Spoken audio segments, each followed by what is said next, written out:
Here's your host, Chelsea Edwards.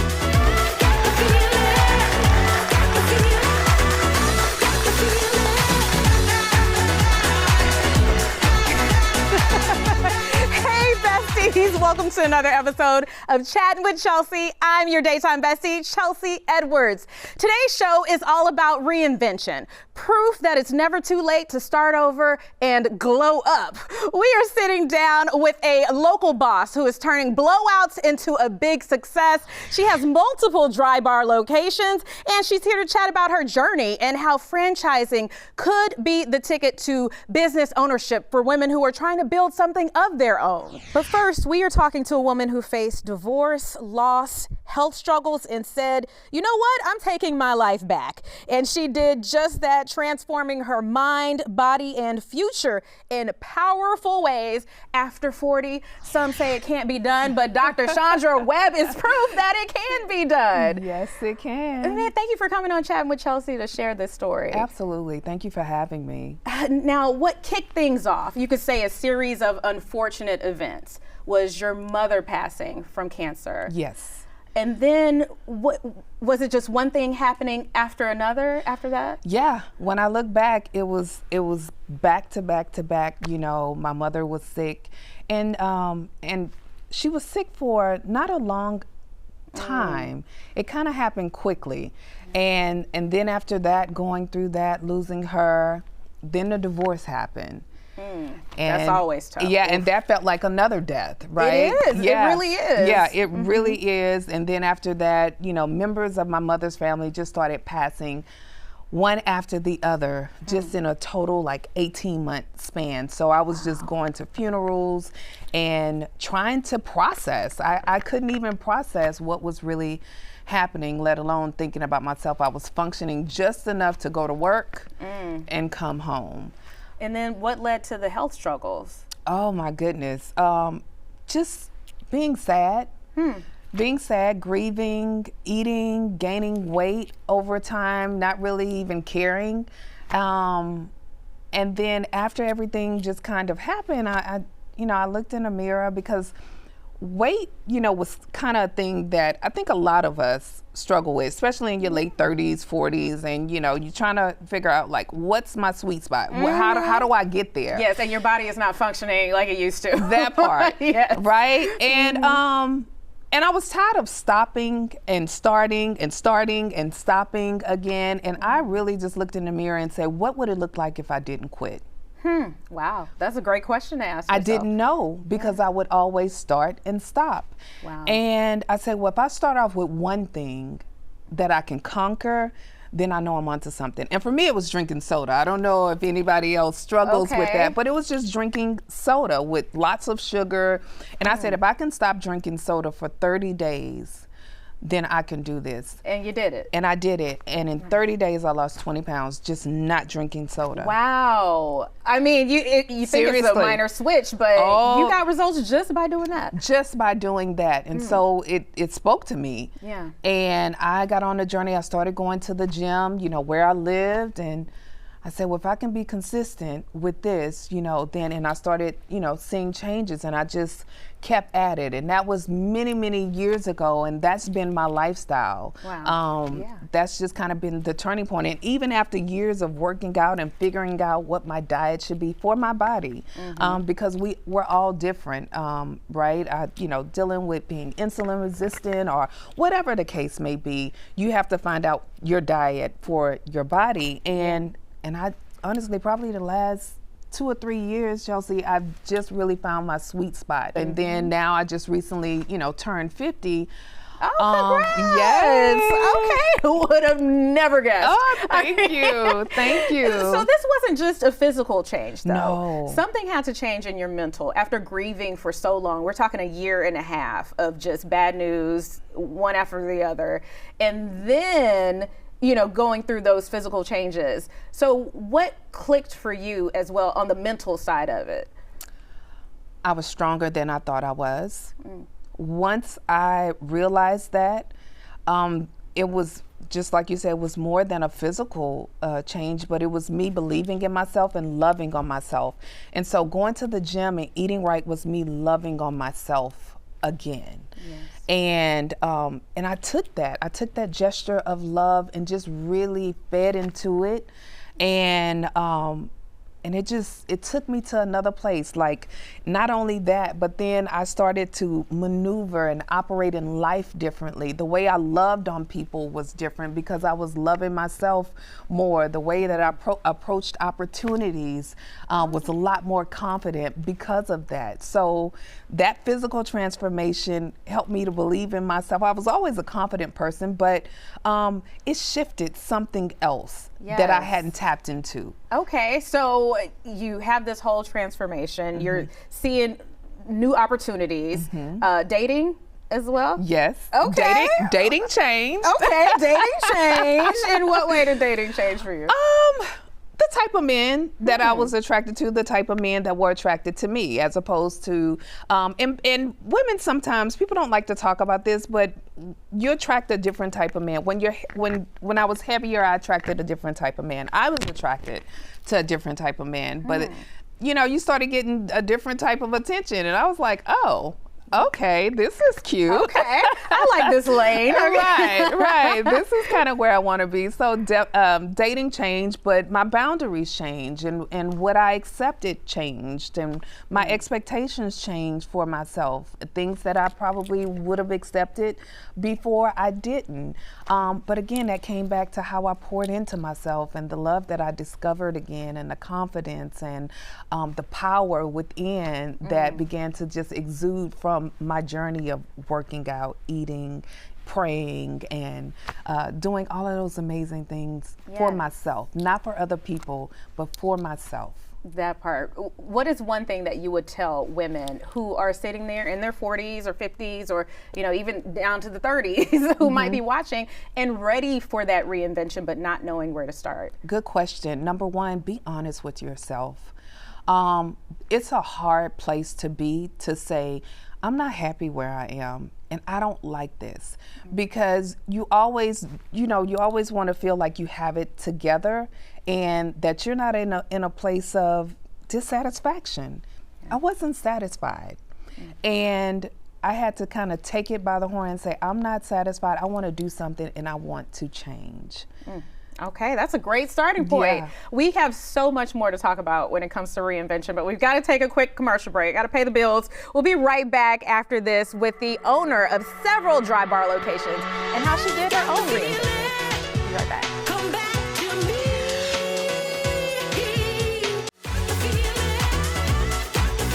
Ann Evers owns 8 dry bar locations in Texas and Minnesota. I don't know how she does it, but she makes it happen.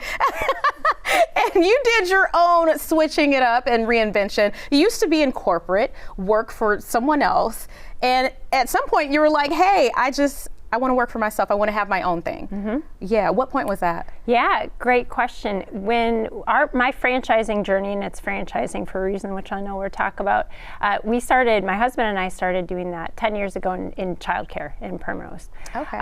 And as I was working and we were going through that, we learned a lot.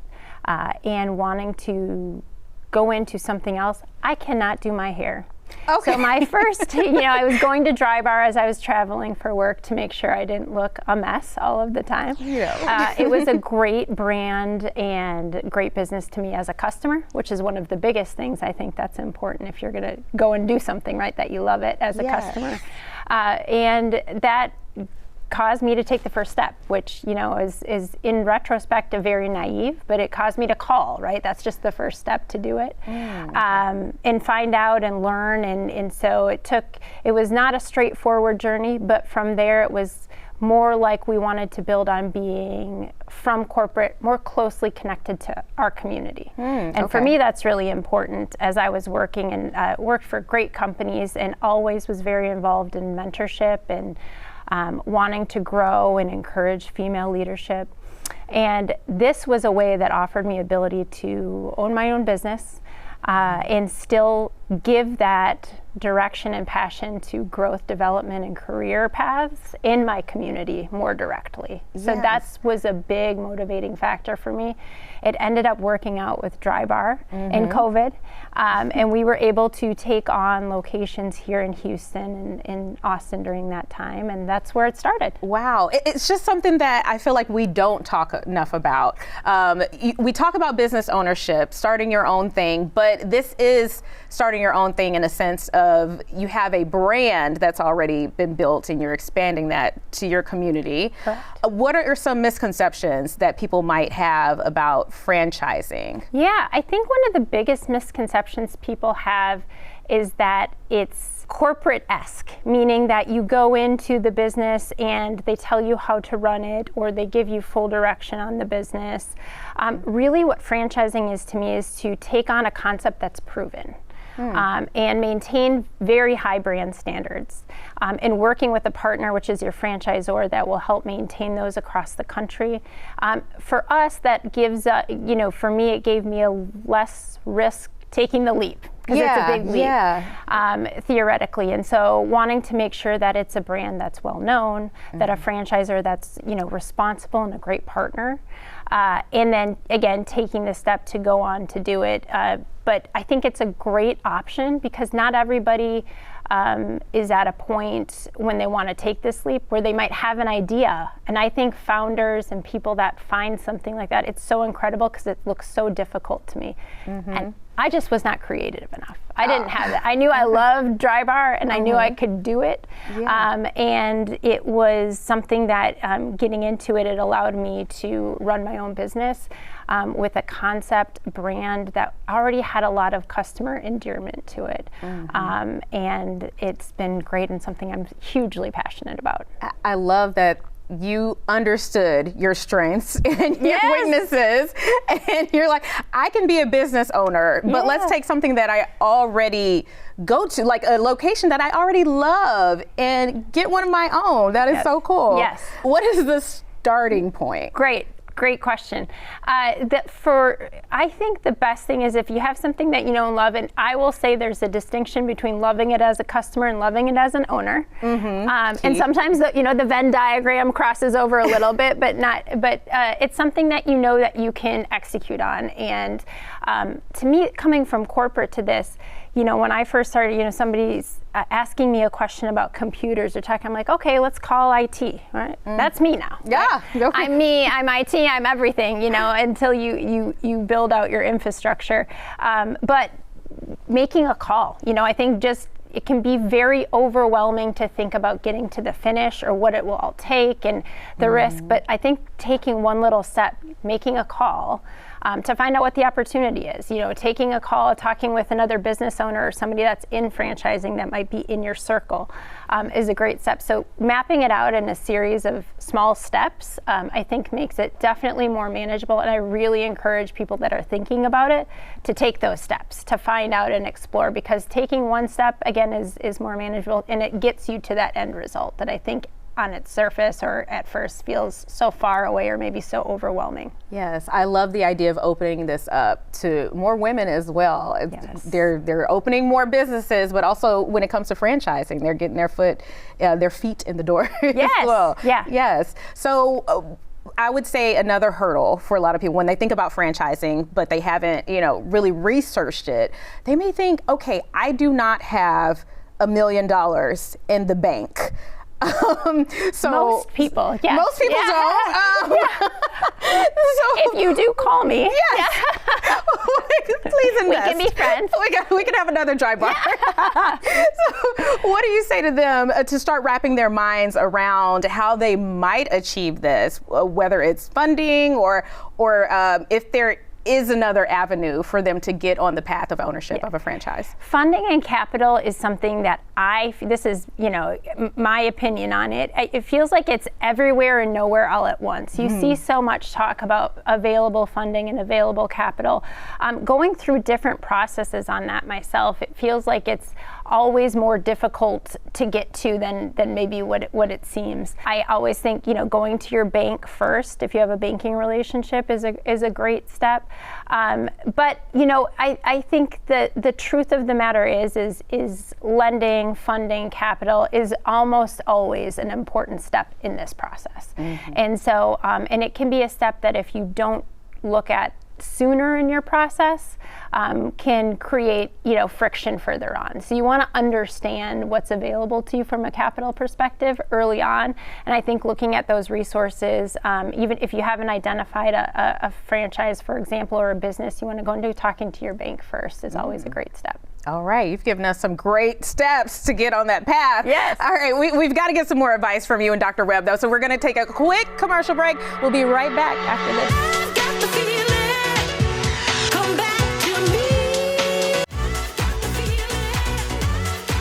We are back with Dr. Chandra Webb and Ann Evers. Now, you all have experienced setbacks, period. That's just what it is. Dr. Webb, as you were on your way to reinventing yourself after so much grief and loss, and Evers, like so many dry bar locations. I can't imagine what you have gone through to maintain all of this. So let's start with Dr. Webb. How did you overcome any setbacks that you experienced on this journey?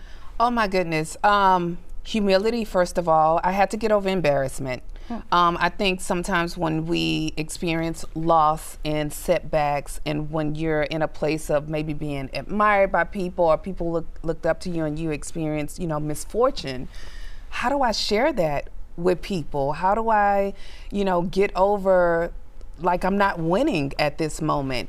And once I got over that, knowing that it was a part of my journey, and I had to dig in and tap in to what I knew deep down inside, it was go season. And I was willing to get 2 to 3, 4, sometimes 4 jobs to rebuild myself, because after divorce, after losing my job, there was, you know, financial loss, like complete. My economic status, my bracket, everything changed. And I said, you know, I have to just dig in and go get it, and I had to be patient with myself. And I think in rebuilding, you have to be patient and knowing that it may take a little longer than what you expect, but I knew it was temporary, and that's what I held on to. And I just kept going and going and going, and here I am, you know, God restored and rebuilding, and, you know, multiplying what I have and giving and pouring into others. And so that is where I am right now. Yes. All right. Okay, Ann. Yeah. I just think about business and all the unexpected things that can happen. Never happens. Right? No, it happens all the time. And I think a lot of the same notes that Dr. Webb said, but I think for me, it's really about, one, depending on what the setback is, listening. You know, I think about times that happen that I don't know. You know, there's a lot of things that come up. I don't know the solution. It's never happened to me before. So I think listening to trusted people around you, listening to my team, listening to your gut, and trying to make good decisions. And when you don't acknowledge that, and then, you know, be patient, recover, and Miss Tina Knoll says, keep it moving, right? There's a solution.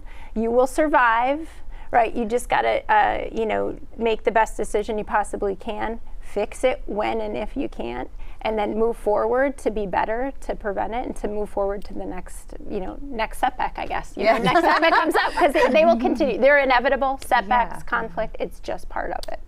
That's a good point. Just keep that in mind. It's going to happen, so you can be prepared for it mentally.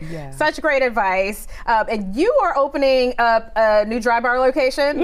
So y'all listen to her, because it's working. What's the new location? It's open. We're opening late summer here at Cypress Bridgeland, so it'll be our 6th location here in the Houston area. Everybody come. It's going to be great. Yes, get that fabulous hair that Ann has. All right. So final thoughts for you ladies, from just for anyone listening and watching, what are the final thoughts that you want people to walk away with? I would say it's okay to start over. It's okay to pivot. Be okay with things not working and figuring out what does. motivation come and go, but discipline always gets you to the finish line. And knowing that pivot can be a good thing. Yes. If it doesn't work, then it doesn't work for you. So go with the next thing and don't be afraid to do that. Don't be afraid. Don't be scared. Don't be Okay. scared. Don't be scared. And what about you? I say this a lot. I am not special. I am not alone. So I think for me, the final thought is if there is nothing inherently special or potentially unique about me as an individual, I think knowing that and just taking little steps, working through setbacks, doing things that you don't want to do when you don't want to do them, that's where the real work happens. And I think that's the discipline and that's the progress. And the not alone is there is an entire team of people. Not at my locations, I have an incredible team. I can't do hair, so I don't have a business if I don't have a whole bunch of people that can do amazing hair, and investing in them and investing in my leaders. But beyond that too, my franchise community has been incredibly important, my franchisor community, my home community, right? It's about having a whole community and ecosystem around you. That's the only way to be successful. Nobody gets anywhere alone, and a big part of my belief in that too is being part and giving back to the community as well. Yes. Well, I must disagree. I think you're special. you're a bestie now, you and my mom. Yes. Y'all are both besties now. Okay. There you go. All right. So we're gonna take a quick break. We'll be right back after this. Come back to me.